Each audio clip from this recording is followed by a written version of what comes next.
Here's an update on recent news from Ukraine. And the first bit of news is quite worrying.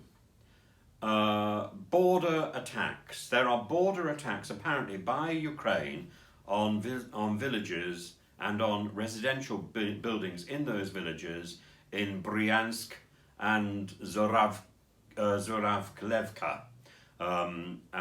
These are little villages on the Russian side of the Ukrainian border. Now, Ukraine absolutely denies these attacks and says that it has already warned about terrorist acts on the Russian border by Russian forces to consolidate the Russian population against Ukraine.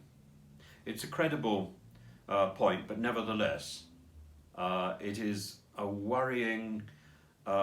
It's a worrying development.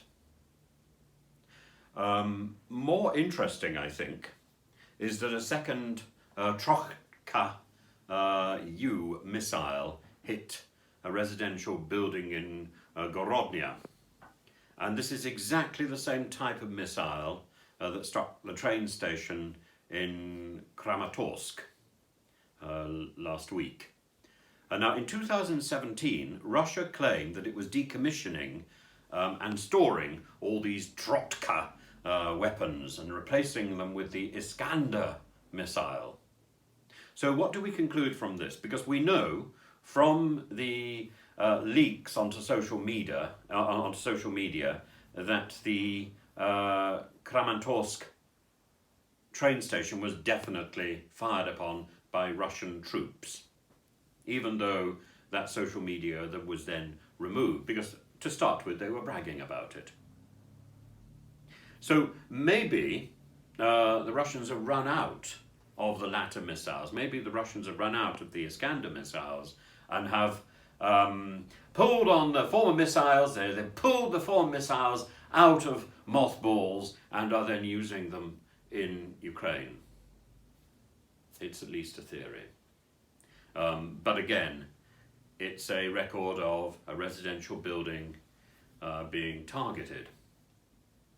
And finally, students across Russia in schools are now being encouraged to start the day with raising the Russian flag, according to one of the local governors, Alexander Gusev.